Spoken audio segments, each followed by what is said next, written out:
Que Dieu te bénisse, bien-aimé. Bienvenue dans ce premier numéro de Didascalia, ton émission d'enseignement et d'études bibliques. Pour ce mois de mai 2026, nous allons travailler ensemble sur un thème, la colère.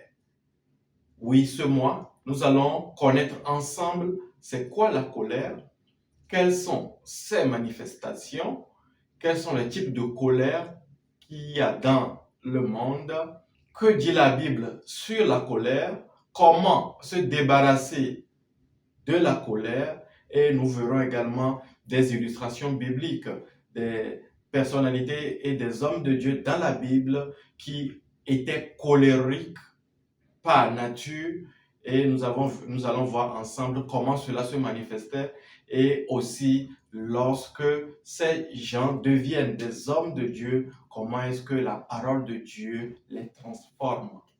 Es-tu prêt? Prends ton stylo, ton calepin et ta Bible et étudions ensemble. Alors, pour ce premier numéro, nous allons voir ensemble c'est quoi la colère. La colère vient du grec orgizo. Orgizo, c'est un terme grec utilisé 8 fois dans la Bible.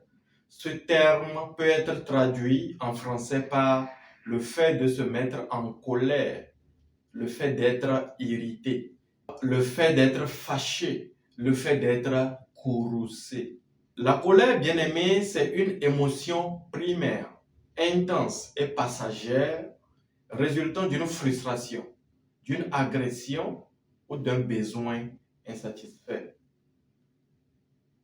La colère est déclenchée généralement par un sentiment d'injustice, un besoin de sécurité ou de reconnaissance non comblé.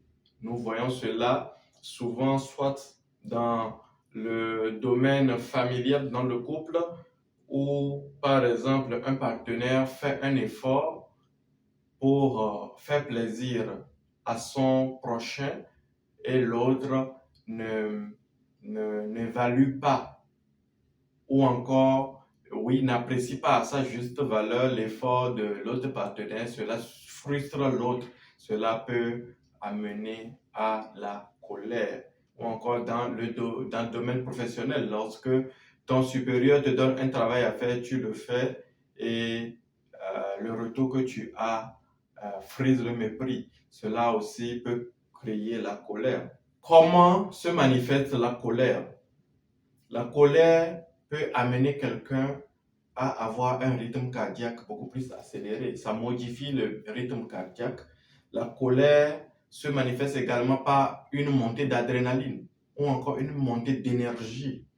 La colère se manifeste également par une agressivité, soit verbale, et dans le pire des cas, ça peut aller à la violence, donc physique. Étant humains, nous avons plusieurs types de personnalités. Nous manifestons différemment la colère. Il y a certains qui ont un tempérament colérique, donc qui est orienté vers l'action. Ces genres de personnes, ces types de personnes sont particulièrement vifs d'esprit, énergiques.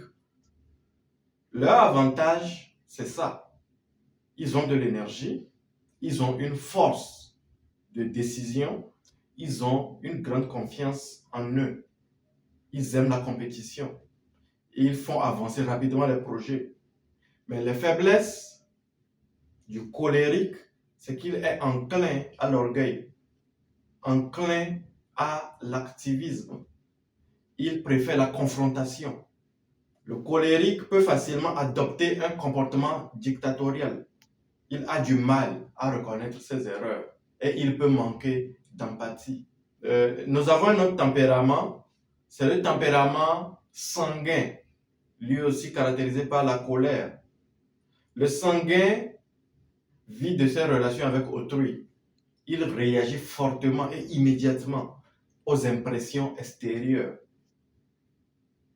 Son côté avantageux, c'est que le sanguin, il est sociable.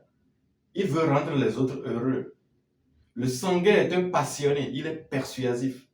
Il est optimiste et il est aussi empathique. Il a une grande confiance en lui. Il aime l'aventure. Mais ses faiblesses, c'est qu'il a du mal à contrôler ses sens internes, donc ses émotions. Il veut plaire et être aimé par tous.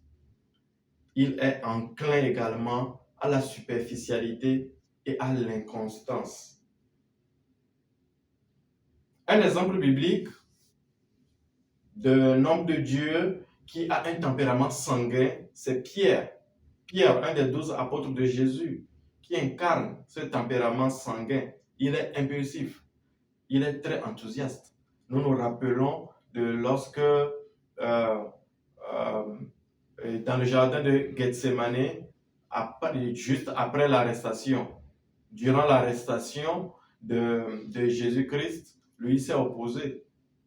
Au moment où Jésus-Christ était calme, lui, il a dégainé rapidement son arme blanche et il a coupé les oreilles à un Romain que Jésus-Christ a dû guérir.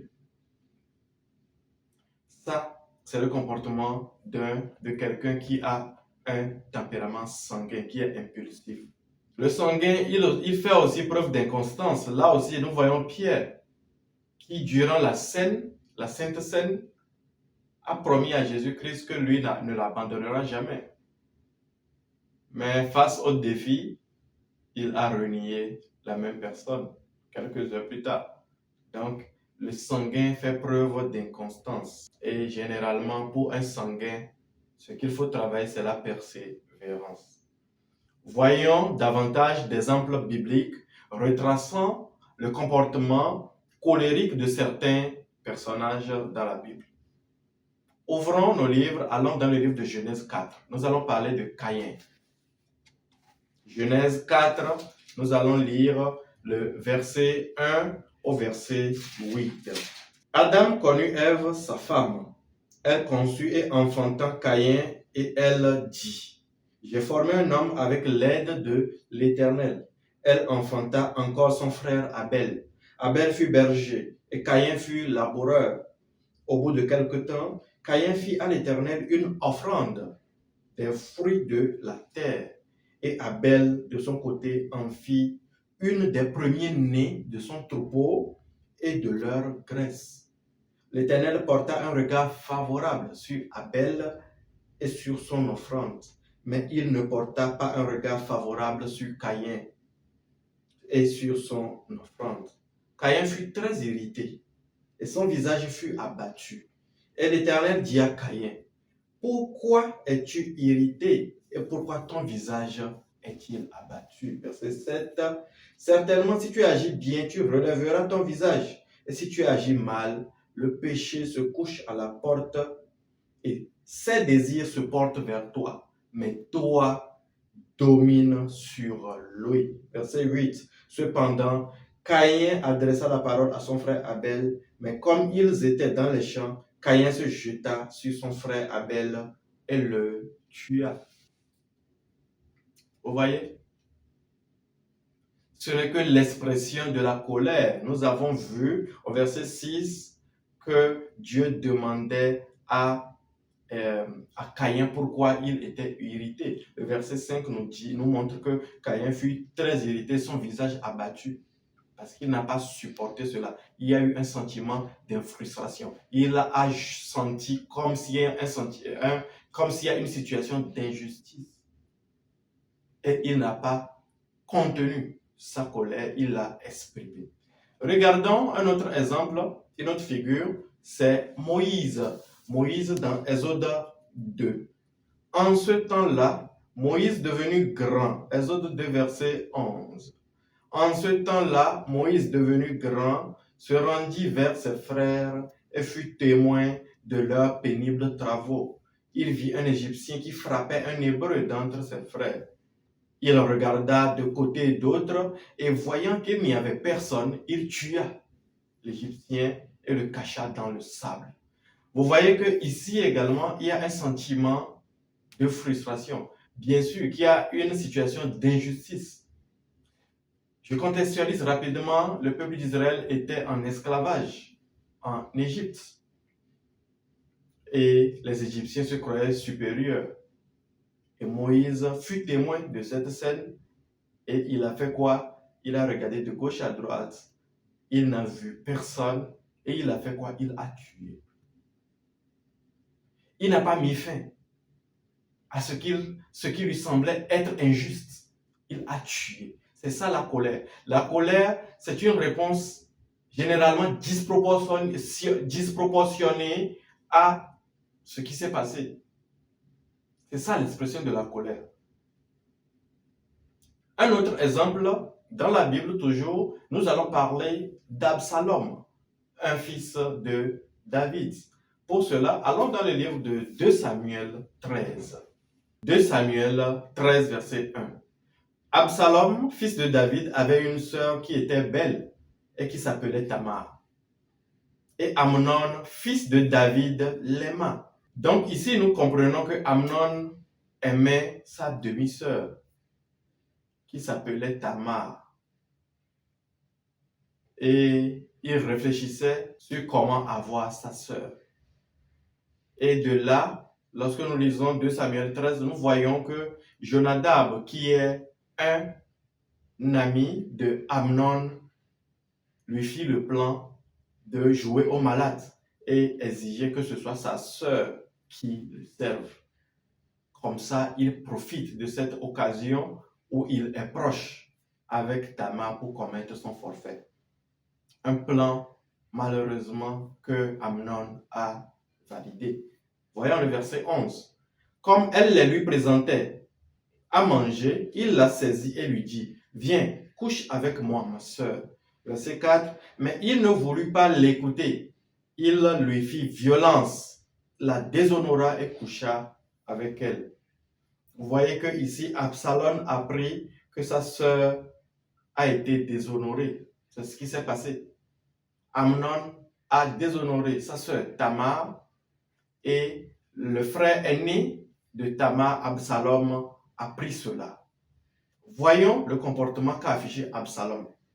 Le verset 22. Absalom ne parla ni en bien ni en mal avec Amnon, mais il le prit en haine parce qu'il avait déshonoré Tamar, sa sœur.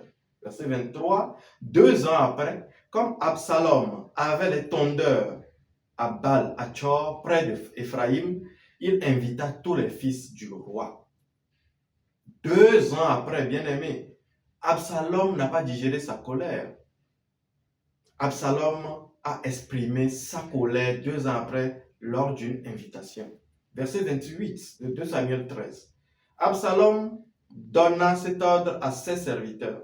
Faites attention quand le cœur d'Amnon sera égayé par le vin et que je vous dirai, frappez Amnon, alors tuez-le. Ne craignez point, n'est-ce pas moi qui vous l'ordonne? Soyez fermes et montrez du courage. Verset 29. Les serviteurs d'Absalom traitaient Amnon comme Absalom l'avait ordonné. Et tous les fils du roi se levèrent, montèrent chacun sur son mulet et s'enfuirent. Vous voyez, ici, nous voyons comment Absalom lui a exprimé sa colère. Vous voyez que ce sont des façons différentes d'exprimer sa colère. Voilà, en résumé, ce que c'est que la colère et comment dans la Bible, des personnages et des hommes de Dieu ont eu à manifester de la colère. La semaine prochaine, nous allons travailler ensemble sur comment se libérer de la colère. Si tu as ce défi, ne t'inquiète pas. Je t'invite la semaine prochaine à suivre cette vidéo. Si tu n'as pas encore confessé Jésus-Christ, j'aimerais te dire que c'est le début. C'est la première marche à faire. La colère, c'est une passion de la chair. Et la chair est contrôlée par Satan, qui peut t'utiliser pour manifester, exprimer la colère de manière démesurée à tout moment. Malheureusement, c'est toi qui perds. Je t'invite, si tu sais que Dieu t'aime tellement et a envoyé son Fils Jésus-Christ, qui a payé le prix pour que tu sois sauvé, la colère en fait partie. Si tu le crois, j'aimerais que tu fermes les yeux et tu confesses après moi Jésus-Christ, afin qu'il te donne la capacité spirituelle pour surmonter la colère. Dieu Tout-Puissant, je reconnais que tu es véritablement le Dieu d'amour, le Dieu fidèle. Je reconnais que ma vie présente ne bénit pas ton saint nom. Comme tu l'as dit dans Ephésiens 2, verset 1, que spirituellement je suis mort et que je n'existe pas. Je ne pourrai te plaire. Or, je veux te plaire. Et je sais que la bonne nouvelle est que tu m'as tant aimé que tu as envoyé ton fils, mon frère aîné Jésus-Christ, payer le prix pour que je sois sauvé. Je confesse donc Christ comme mon Seigneur, mon Sauveur, sachant qu'il a souffert la croix. Il est mort en crucifiant la chair et ses passions. Et il est ressuscité et m'a donné la possibilité de vivre en nouveauté de vie. Je confesse donc Christ. Au nom de Jésus-Christ. Amen. Félicitations, bien-aimé. Tu es né de nouveau et tu as en ce moment même la capacité donnée par Dieu, son don en toi qui te permet maintenant de pouvoir faire face à la colère et de dominer la colère. À la semaine prochaine, nous allons partager les clés sur comment résister à la colère. Je t'aime. Bye bye.